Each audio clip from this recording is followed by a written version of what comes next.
Zgjedhjet në Hungari vazhdojnë të mbeten në qendër të vëmendjes së opinionit vendor, veçanërisht pas rihapjes së debatit për ekstradimin apo dëbimin e mundshëm të ish-kryeministrit azilant Nikola Gruevski nga Hungaria.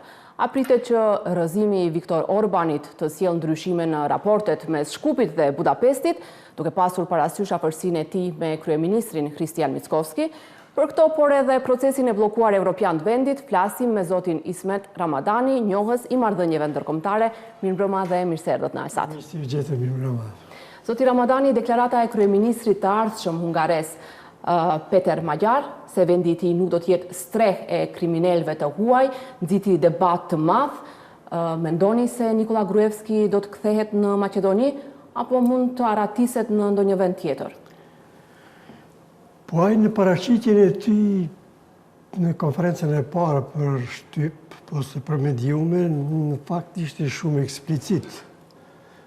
Edhe i përmendi dy funksionar të lartë të Polonisë, të cilat edhe i kualifikoi si kriminal politik, po të njëjtin kualifikim e dha dhe për Nikola Gruevskin.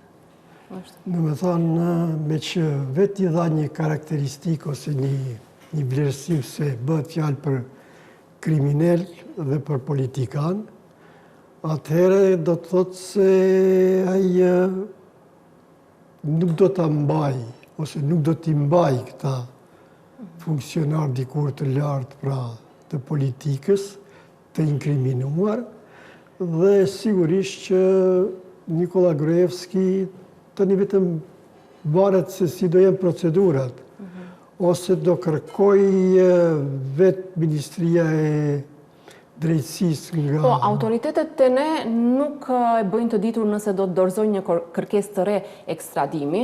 Kryeministri Mickovski topi një hodhi Ministrit të Drejtësisë, ai thotë se do të veprojnë në bazë të ligjit, por nuk ka qenë i prerë nëse do të dorëzohet një kërkesë e re për ekstradim. Çfarë prisni ju nga Ministri i Drejtësisë? Po, unë e di se këtu do të kalkulohet për kthimin e tij, sepse vetë fakti se Ministria e Drejtësisë ose Ministri i Drejtësisë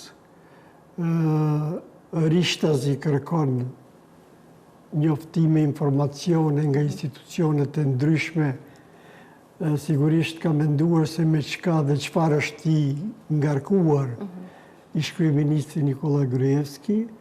Këto janë kalkulime edhe blerje kohe se si do zhvillohen më tutje, ndoshta edhe ekzistojnë mundësi që t'japim pak kohë të kërkojnë do një vend tjetër për azil Nikola Gruevski.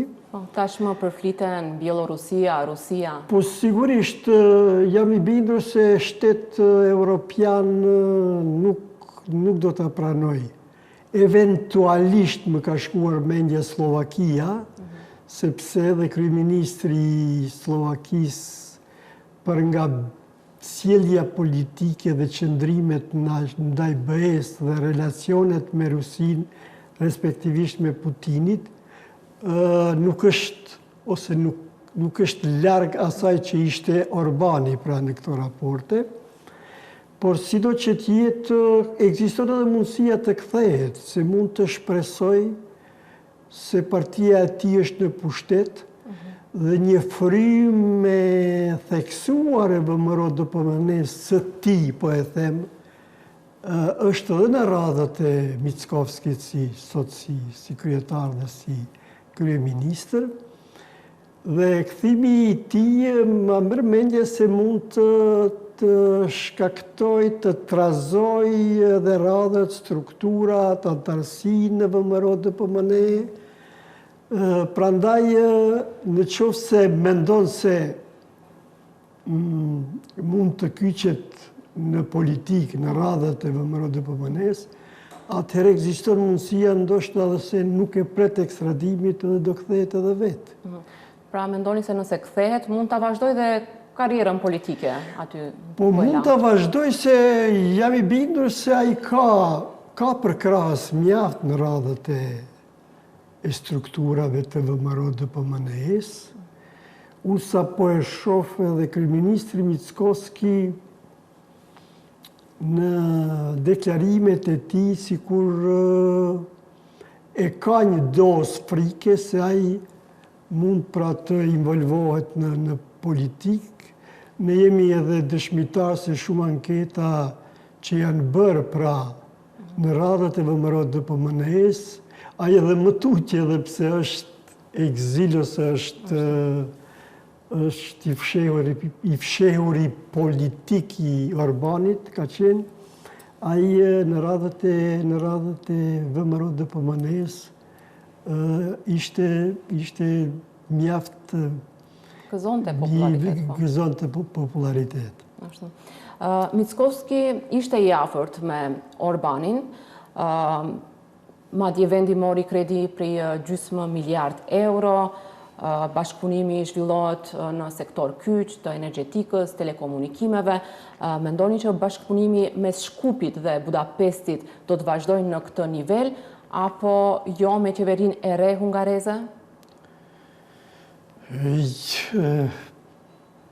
Shtet me shtet në një segment, në një nivel do ketë bashkëpunim, po ky bashkëpunim që ishte midis Mickovskit, Vučićit dhe Orbanit, besoj se ky bosht dal nga dal po thyhet, prishet, sepse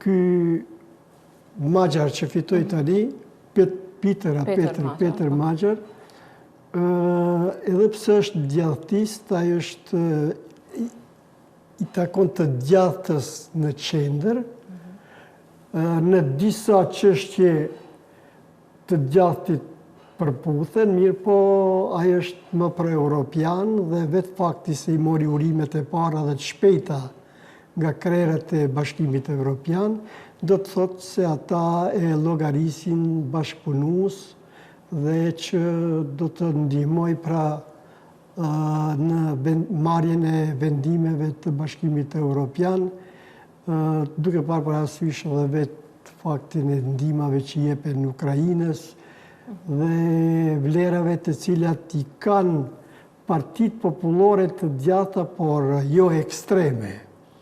Ky Orbani ishte parti djathtë, ekstreme, konservative, dhe prandaj unë gjithnjë kam pas dilema në këtë popullor që thanë jaraninë e Mickovskit me Orbanin, për faktin se ato qëndrime politike aty këtu anti-europiane, konservative, sidomos për Mickovskin nuk janë të preferuara dhe nuk ishin të preferuara, sepse megjithatë është kryeministër i një shteti multietnik.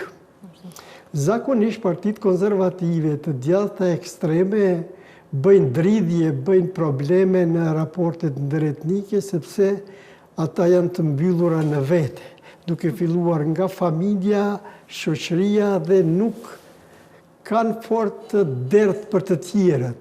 Ashtu sol edhe Orbani, na kujtohet neve sjellja e tij jo e mirë, por shumë e keqe, domethënë shumë ndaj migrantëve e kështu me radhë. Rrëzimi i Orbanit pas 16 vitesh mund të ketë efekte edhe më gjerë, edhe në rajon, ka teza se madje Vučić mund ta ketë radhën. Si i shikoni ju këto teza? Po, ndoshta ndonjë, si thënë, domino, rënje e shpejt, jo, po aty do shkoj, me thënë, procesi, vetëm varet nga mënyra e veprimit të opozitës në këto shtete, sidomos në Serbi. Për dallim nga Hungaria, Peter Magjar dhe partia e tij, pra TISA, arriti pra të grumbulloj rreth vetes të gjitha partitë tjera opozitare.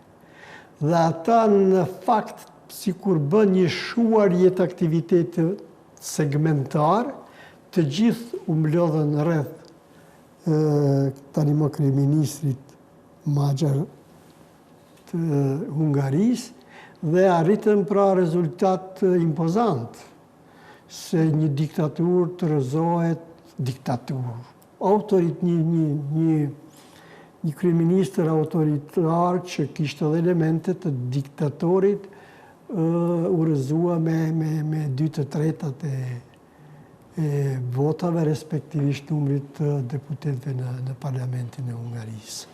Në Serbi kemi një lëvizje që po zgjahet një vit e sa, por është në aspektin politik partijak sikur është pa kokë.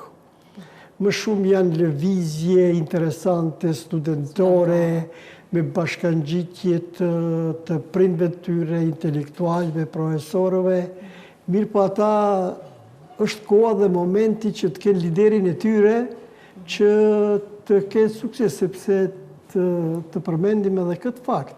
Brenda 2 vitesh, Peter Magjar arriti pra që ta rrëzoj nga pushteti një Orban që ishte aq i fortë si lider në Hungari. Ashtu.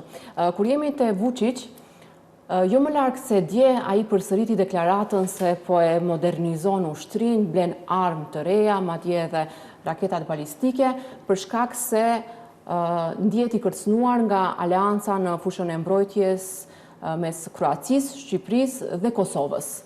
Si e shikoni këtë retorik të Vučićit? Po ne jemi mësuar të shohim Vučići aktron mjaft në paraqitjet e veta në politikë dhe në deklarime. Ai në një mënyrë gjithmonë flet që ta përvetsoj dhe ta mbaj elektoratin e vetë dhe strukturat e veta. I pengon edhe Kosova dhe Shqipëria dhe Kroacia dhe ato kur bashkëpunojnë, që është shumë e natyrshme. E para, Shqipëria dhe Kroacia janë në kuadrët të NATO-s. Dhe asnjë armatim ose përgatitje ushtarake nuk bëhet aty larg syve të NATO-s, të strukturave të NATO-s. Kosova i bashkangjitet me vetë faktin se NATO ne kemi në Kosovë. Kështu që përafërsisht standardet e ushtrisë së Kosovës, forcat sigurisë pra, të Shqipërisë dhe të Kroacisë kanë, si të them, një shkollë, kanë një akademi, një metodologji të përgatitjes ushtrisë dhe armatimit që në fund lidhet me standardet dhe kriteret që i ka NATO-ja. E dyta, është interesant sa e vjen lajthitje popullin sërb Vučići, kur thot se kanë bler armë, sofistikuar armë, këto S-400 nga Kina, raketa, kështu me radhë, dhe asnjëherë, ndoshta dhe i bëhet pyetja që nga kompetentët, pse harxhon aq para të popullit vet kur e din se asnjëherë nuk mund të arrijë të ketë armë sa ka NATO-ja. Shtuar këtu dhe faktin sa e provoi njëherë Serbia me armatën jugoslave që ishte e fortë, me armatime, me aeroplana, me raketa. Mirë po, kur u ndesh me NATO-n, u përball me NATO-n, nuk funksionuan as aeroplanat, as raketat, as armatimi. Prandaj populli sërb duhet më shpesh t'i shtron këtë pyetje, pse harxhon buxhetin, se ai me buxhetin shtetëror prinë rajon, edhe nga shtetet, edhe nga Kosova, Kroacia dhe Shqipëria, po bile edhe Bullgaria, Rumania. Domethënë, ato janë harxhime, ata e din populli sërb pse armatoset, por ëndër që mund të përsëritet ajo invazioni në Kroaci apo në Kosovë, Bosnjë-Hercegovinë, ajo është ëndër e cila ka mbaruar dhe është kryer, pra me që këto vende janë të lidhura ngushtë dhe janë pjesë NATO-s. A është Maqedonia shumë përpara se Shqipëria në procesin e eurointegrimeve, siç pretendojnë krerët tonë shtetëror? Ja, kjo është të floskula politike, të cilat për konsum të brendshëm ndoshta diku edhe pranohen si të tilla, sepse në mindsetin Macedonasit të zakonshëm edhe më tutje ekziston ajo mendja e dikushme se Shqipëria është mbarapambetur, Shqipëria gjithnjë ka qenë pas. Është e vërtet se ka qenë dikur, por sot Shqipëria po ecën me hapa shumë të shpejt, Shqipëria po lavdërohet, Shqipëria ka thyrë rekordin edhe të Kroacisë në hapjen e kapitujve pra për antarësim në NATO. Praktikisht i ka hapur të gjitha. Të gjitha i ka hapur dhe tani është duke punuar me intensitet madh pra që ti arri standardet.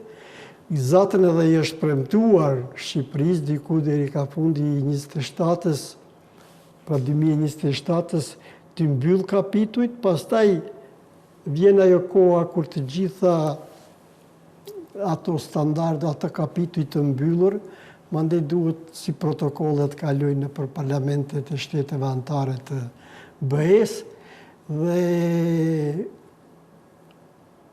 ka shiqare duket një shtet që hap kapituj dhe punon me ekip të specializuar pra me Bashkimin Evropian dhe ekspertët në çështje që janë konkrete, të fushave të ndryshme, qofshin ata të drejtësisë, apo të bujqësisë, të ekonomisë, të infrastrukturës, edhe të thuash me nonshalancë se ne jemi ma mirë, ne jemi përpara, nuk ka kuptim, vazhdohet me mashtrime, pra...